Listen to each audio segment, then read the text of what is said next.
Hey guys, we are back here on theHunter Call of the Wild, and today we're gonna be ranking all 15 maps after the release of Sundarpatan. And let me know in the comments what your top 5 favorite maps are. What are the 5 maps you play the most? I would love to know. Layton Lake being one of the OG maps, one of the base game maps, I'm pretty sure it holds a special place on the heart of many people. I'll never forget the first time I saw a max level animal on Layton Lake. It was a legendary coyote that, due to the bad aim I had at the moment, I ended up messing up after hitting it on the intestines. It was a terrible moment for me, and especially after I realized that not only it was a diamond, but it was a max weight, max core diamond. Well, it would have been one if I didn't mess it up. You know, back in the day, Layton Lake used to be loaded with animals. There were some areas that were simply littered with many different species, like for example, this part of the river used to be the hotspot. It used to be one of the best locations to get diamonds and rares on the entire game, and nowadays, even though it is still decent, it honestly has lost a good part of its magic. And the same can be said about the entire map. It's simply not the same anymore. And don't get me wrong, Layton is still a very good map. It is still very fun to hunt things like moose, whitetail, Roosevelt elk, and it is actually not bad for grinding. It is full of nice areas that are great to place tents and tripods, making it relatively easy to get a great one here, although certainly not as easy as on other reserves. So I'ma give it a B tier. I think this map used to be way better, but it's still a solid map that is still enjoyable. New England Mountains. This map came out on December 2022, and even though a lot of people were very excited about it, the map didn't include any new species apart from the green-winged teal, which, to make things worse, was almost identical to the Eurasian teal that we could already hunt on Revontuli Coast. So the main problem with this map is that it didn't really bring anything new to the table in terms of new species, but another big issue it has, in my opinion, is that even the scenery, the terrain, the landscape is very similar to what we can see on other maps. Actually, a lot of people refer to this map as a mix between Layton Lake and Hirschfelden, and it isn't hard to see why. The vegetation is very similar, the colors are almost identical, the thickness of the foliage is pretty much the same, and of course the animals are very similar. Initially, this reserve was presented as a great map for grinding due to the fact that it has 3 different Great One species, being this the black bear, the whitetail and the moose, but the reality is that since this map is so dense and since these species are so spread out around the map, grinding them becomes a very tedious task. So I'ma give it a D tier. I'm certainly not a huge fan of this map. Parque Fernando is by no means a bad map. However, the main issue with it is that just as New England Mountains, it currently only has one exclusive animal, which is the cinnamon teal. At some point it used to have like 5 or 6 exclusive species, I believe, but that number started to decrease significantly as many of those species got added to other reserves. For example, both the war buffalo and the black buck were recently added to Sundarpatan, the axis deer was added to Emerald Coast back on 2023, and back in the day, both the puma and the mule deer were also added to other maps, leaving Parque Fernando with almost no reasons to be visited, and also if we take into account that this is a very thick, dense map. Maybe not as dense as New England Mountains, but definitely dense enough to drive away many players. Certainly not my favorite map. Although, even though the map is maybe not as good overall, this lake right here may be my favorite spot on the entire game. It is crazy for mule deer, red deer, puma, and axis deer. So grinding this lake alone may be enough reason to visit this map. And for me it is a good enough reason to place it on the C tier instead of on the D tier. It isn't the worst map, but it's also far from being the best. Now the next map on our list is nothing less than Yukon Valley. This map is honestly fantastic because apart from being one of the most beautiful maps on the entire game, it also has some very fun species to hunt, including caribous, plains bison, grizzly bear, and grey wolf, the dangerous grey wolf. Hunting grey wolves, especially when they go aggressive, is definitely one of the most entertaining things you can do in this game, since when the pack is big enough, you either make some good shots or you die. There are very few things on this game that are more dangerous than being attacked by a bunch of wolves. The grizzly bears are another thing that is also very fun to hunt, and I gotta say that if there's something I really like about this map is definitely the entire river system. This river is simply fantastic to hunt things like grizzly bears, moose, caribou, harlequin dogs, and even red fox while they are drinking. Also, we can't forget that along Sundarpatan, Yukon Valley is one of the 2 reserves that have a dynamic weather system, which definitely increases the immersion to a level that is not reachable for other maps. So in my opinion, despite not having many species, and despite not being especially good to grind anything, Yukon Valley is a very solid map that in my opinion deserves to be on the B tier, and it isn't too far from the A. I used to call home. Now, the next map on our list is another map that is not nearly as popular as the most popular maps there on this game, but no one can deny it is unique. Mississippi Acres was released on December 2021, and let me tell you, if this ranking was based on the amount of time I played each reserve, this map would be way higher on the list because I've played it a lot. It has some very unique species, like the alligators, but unfortunately it suffered the same fate as Parque Fernando. It used to have a good number of unique species, and now it only has 1. Nowadays, there are not many reasons to visit this map. It really isn't a good map for grinding, since just as New England mountains, it is also very thick, full of vegetation, full of foliage, and also the alligators tend to be very annoying since they spook all the animals that get close to the water, giving us another very good reason to not grind on this map. So if you ask me, I would say Mississippi Acres deserves to be on the C tier of our list next to Parque Fernando. And I gotta say that Parque Fernando is way closer from being a B tier than Mississippi Acres is. Revontuli Coast. Revontuli Coast is a very special map.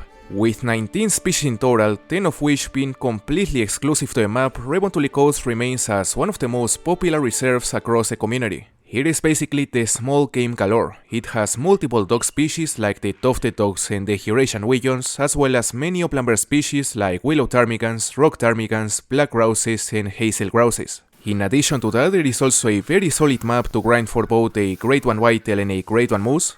And if I'm completely honest, there's no other map that I enjoy hunting as much as this one. I simply love to just run around the map shooting every single bird I see. And for me, there's no other activity on this game that is more fun than just shooting birds with a shotgun. So being this map absolutely perfect for that, as well as the map with the most species in the game and the map with the most exclusive species tied with Sundarpatan, I think it definitely deserves an S tier. Fantastic map. Now, the next map on our list is a map that in the last year has become really popular, and that is the Awaroa National Park. This reserve is the favorite map of a lot of people, mainly due to the fact that when it comes to grinding red tier and fallow tier, it is completely unmatched. You'll hear of a lot of people managing to kill up to 80 or 100 fallow tiers per hour, since there are many zones that are very close together and right in the open. Now, apart from being the absolute grinding paradise for both fallow tier and red tier, this map also gives us the option to hunt other amazing species like Sika deer, chamois, feral goats, feral pigs, European rabbits, Merriam turkeys, and mallards. Certainly the animal lineup is nothing impressive, but the fact this map is, as I said, the grinding paradise, in my opinion makes it worthy of being included on the A tier. It's a very good map. Cuatro Colinas has 11 species in total, with 7 of them being exclusive to the map. Hunting things like ibex and mouflons is always fun, and of course the Iberian wolves, being just as dangerous as the grey wolves, are also a blast to hunt. Now, if you wanna set up a grind for a Great One red tier, you can easily do it here, since most locations are quite open and their population is not as spread out as on other reserves. For me, Cuatro Colinas deserves to be on the A tier, although I don't think it is as good as the Awaroa. Now, the next map on our list is one map that, in contrast with other maps I've mentioned so far, it actually has improved its ranking on the list instead of going down over the course of the last couple years. When Medved Taiga was released as the first ever paid DLC map for this game, it came out with a less than impressive amount of 6 species in total, and only 4 of them were new. Even though this map has always been beautiful, the lack of species has always prevented it from gaining any serious popularity. It wasn't until December 2022, after the addition of the Great One Moose and after the addition of both the capercaillie and the grey wolf to the map, that Medved Taiga finally started to get the love it deserved if we consider how beautiful it is. You know, the main attraction of this reserve is definitely the moose grinding. There's no other map better than this one to grind for a Great One Moose. The majority of the lakes where they can drink are very open, it is quite easy to see them, And as for the other species, like for example the moose deer and the reindeer, there are some locations that are simply fantastic. Like if you haven't already, I definitely have to suggest you to check out this frozen river for moose deer. This entire river is usually loaded with moose deer while they are drinking. So that is certainly one of the reasons why I think this map deserves to be on the B tier. I think it is definitely a solid map that has been improving a lot over time, but honestly it would benefit a lot from the addition of a few more new species. Emerald Coast is the next map on our list. This map came out more than a year ago and it included 14 different species, 8 of which were completely new. Among the exclusive species, you can hunt kangaroos, banteng, saltwater crocodile, stubble quail, sambar deer, rusa deer, hog deer, and magpie goose. This map is obviously based off Australia, and the variety of animals we can hunt here is almost unmatched. There are definitely not many maps where we can hunt as many exclusive species as on this reserve. Now, whenever I think about Emerald Coast, the first thing that comes to my mind is definitely the crocodile hunting. Hunting crocodiles on this reserve is one of the best activities you can do on this game. You can easily find them in great quantities resting all along this coast, and man, they are simply an amazing way to make money. You can make hundreds of thousands in a matter of hours just hunting crocodiles. And the same thing applies for the bantengs. They are also a very fun species to hunt and they are also gonna make you a ton of money. Overall, I would say this reserve is without any doubt one of the best ones. It brought a lot of new species and most of those new species are quite fun to hunt. So it is definitely an S tier. Without any doubt one of the best maps you can play on this game.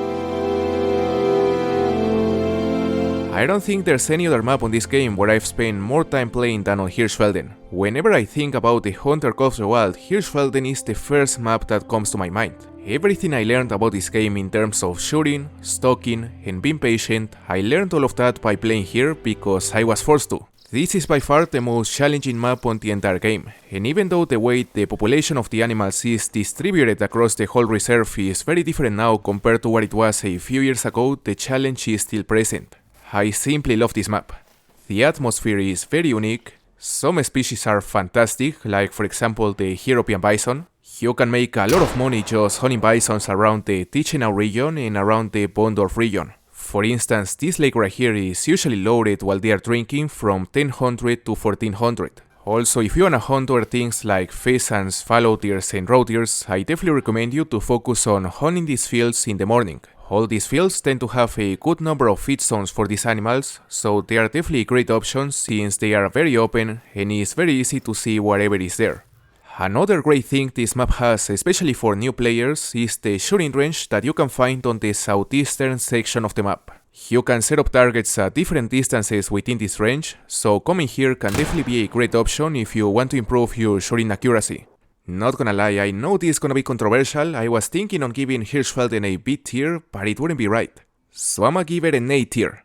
Yeah, I don't care if you hate the map, A tier. Since it came out, Silver Ridge Peaks has always been one of the most popular reserves. It is full of animals and full of nice open areas where it's very easy to hunt them.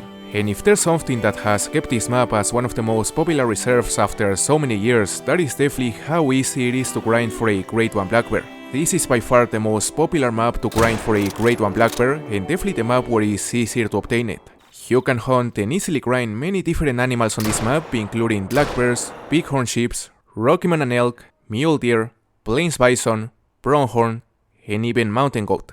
Now going over some of my favorite locations to hunt on this map, first of all we have this lake and the area around it, amazing spot for plains bison, pronghorn, mule deer, and Merriam turkey. Another nice area is this other lake up here, which is usually fantastic for mule deer, Rocky Mountain elk, black bear, and bighorn sheep. Honestly, I would rank this map way higher if it wasn't for the fact that 7 of the 9 species you can hunt here are also present on other reserves. But again, this is a very fun map to hunt, I always have a blast whenever I visit it, and for that reason, even though I think it lacks a few more species, I think it is definitely good enough to be ranked within the A tier. A high A tier. Now the next map we're gonna rank on this video is Rancho del Arroyo. Rancho del Arroyo has a great total of 2 unique species, being this the antelope jackrabbit and the Rio Grande turkey, But a great thing about this map is that it's full of open areas where it's very easy to spot the animals. Hunting things like pheasants and peccaries on this map is in my opinion way better than on the other reserves where these animals are available. However, the disadvantage is that if you are one of the many people who like to hunt rain zones, the thickness of the terrain around many of the lakes can make it quite difficult. Although apart from that, it is honestly a very decent map that is mainly great to hunt feed zones. I always have a blast just running around the open areas with a shotgun shooting things like pheasants, turkeys and jackrabbits, so it is definitely a fun map that only lacks more unique species to be way more popular. So in my opinion, Rancho del Arroyo definitely deserves a C tier, next to Parque Fernando and Mississippi Acres. Vurhonga Savanna has been out for several years, and I have to say that it is far from being a perfect African map. It received a lot of criticism at the moment of its release because when it came out it only had 7 species in total, and a lot of people complained that it didn't have things like lions or elephants. Well, you know how much people want to see the big 5 added to the game. So eventually both the gamesbox and the lions were added to a map, and now Vurhonga Savanna has 10 different species, 9 of which are completely exclusive to the reserve, making it a very unique map that even though it is far from being perfect, is still very fun to hunt. I think the only thing that is preventing this map from becoming way more popular is the fact that it doesn't have any Grade 1. If something like a Grade 1 lion was added, I have no doubts that it would quickly become possibly one of the 2 most popular maps on the entire game. So taking all things into consideration, I think Vurhonga Savanna deserves to be on the A tier. Definitely a very solid map. Sundarpatan, being the most recent addition to the Honor Call of the Wild, is the last map we're gonna rank on today's video. What can I say about this map? It has Bengal tigers, snow leopards, wild jacks, Tibetan foxes, blue sheeps, and many more amazing species, making a total of 13 different animals, 10 of which being completely exclusive to the map. If Revontuli Coast was the small game paradise, well, this map is the big game paradise because most of the species here are class 4 or bigger. Obviously, when this map was announced, the Bengal tigers took most of the spotlight since thousands of players wanted to see them added.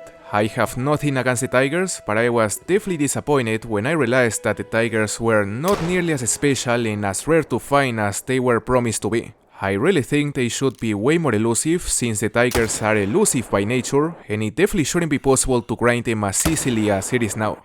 However, even though I'm not a huge fan of how their population turned to be, I have to say that their mechanics are insane. I love the fact that they are so aggressive and so dangerous. They are an actual threat to the player. And the same can be said about the wild jacks, another huge animal that is also very aggressive and really fun to hunt. But if there's one species on this map that above anything else I really love hunting, that is the snow leopard. Hunting these snow leopards could be considered the ultimate challenge for most players. They are the most elusive animal on this game, and trying to get a trophy of these guys is definitely a very good reason to keep coming back to this map. Another very good reason to keep coming back to this map is definitely the grind for a Grade 1 tar, which is currently by far the most challenging Grade 1 grind you can do, since the tar don't have a train time. You know, the fact this map is so dense in some areas where the tar lives really makes this grind something that demands a lot of patience. So I have to say that even though this is far from being a beginner-friendly map, the fact this map brought 10 new species, and most of those 10 new species are big exotic animals, really makes this map worthy of the S tier. It absolutely could have been better, but I still think it is a fantastic map. So in conclusion, as for the final ranking from worst to best, in order we have New England mountains. The lack of new species and how repetitive the terrain feels, in my opinion, make it the worst map on this game. Mississippi Acres. Even though the alligators are nice, overall the map is mediocre. Rancho del Arroyo. I certainly like this map more than Mississippi, but nowadays nothing about Rancho is truly unique. Parque Fernando. Apart from having a couple amazing locations, the fact this map has been constantly losing exclusive species has left it with almost no reasons to be visited. Yukon Valley. The beauty of this map, combined with the dynamic weather, can make up for a mediocre animal lineup. Medved Taiga. Amazing map for grinding, which only needs more species to rank way higher. Layton Lake. It certainly isn't as great as it used to be, but it's still a very fun map. Cuatro Colinas. Despite being a diamond galore, the fact this map has 7 exclusive species definitely makes it deserve a high ranking. Hirschfelden. The true hunting experience, and if I wasn't being at least a bit objective, I would probably place this map on the second place because I love it. The Awaroa. Being this map the grinding paradise, it really deserves to be up there with the best maps in the game. Vurhonga Savanna. Even though it is far from being a perfect African map, it offers a hunting experience that you cannot find anywhere else. Silver Ridge Peaks. This is one of the most popular maps for a reason. It's always a blast to hunt there. Now as for the top 3, we have 3 options: Sundarpatan, Emerald Coast and Revontuli Coast. At this point it is completely a matter of personal preference, but I think that Sundarpatan is slightly better than Emerald Coast, but for me it is not as enjoyable as Revontuli Coast. So Revontuli Coast goes to the God tier. Simply the best map in the game for me.